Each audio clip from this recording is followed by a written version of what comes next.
మరి 2021 సంవత్సరంలో ఈయన నా భర్త. మరి మాది కర్ణాటక, మాది రాయచూరు జిల్లా, సింధనూరు తాలూకా, గాంధీనగర్ మాది.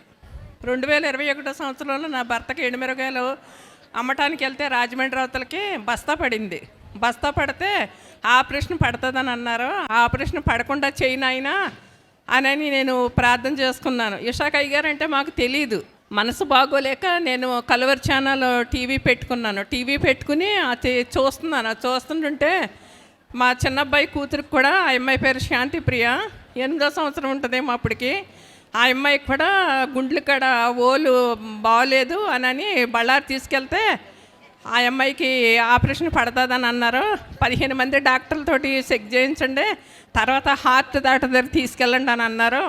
అన్నప్పుడు నేను చాలా బాధపడి సర్లే టీవీ పెట్టుకుందాము, కొంచెం మనశ్శాంతిగా ఉంటుందని నేను టీవీ పెట్టుకున్నాను. టీవీ పెట్టుకుంటే టీవీలోనూ ఇషాకయ్య గారు మాటలు వస్తున్నాయి. ఈ పాస్టర్ గారిని ఎప్పుడు చూడలేదు నేను. అది ఈ పాస్టర్ గారు ఎవరు అని నేను చూస్తుంటే ఆ పాస్టర్ గారు అంటున్నారు, మా ఇంట్లో సమస్యల కింద ఉందా, భర్తకు బాగోలేదని నేను బాధపడుతున్నావా?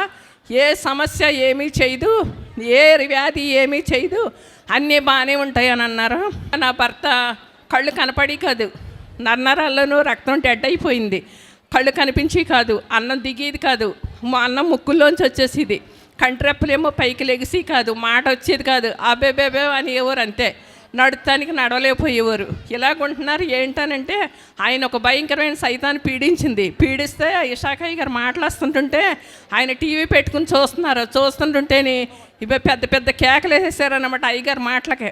ఆ పెద్ద కేకలు వేసేటప్పటికి అది సాతాను ఆయన్ని వదిలిపోయింది. మరణ పడక నుండి నా భర్తను లేవనెత్తాడు యేసుప్రభు. ఇషాకయ్య గారు చేసిన ప్రార్థనలు బట్టి దేవుడు ఎంతో మేలు చేశాడు. మేము పచ్చడి వ్యాపారం చేస్తాము. ఫస్ట్ అమ్మిన డబ్బులు మేము ఇక్కడ కానుక తెచ్చాము, స్పాన్సర్ చేస్తామని కానుక తెచ్చాము. దేవుడి చిన్న సాక్ష్యం దీవించిన గాక.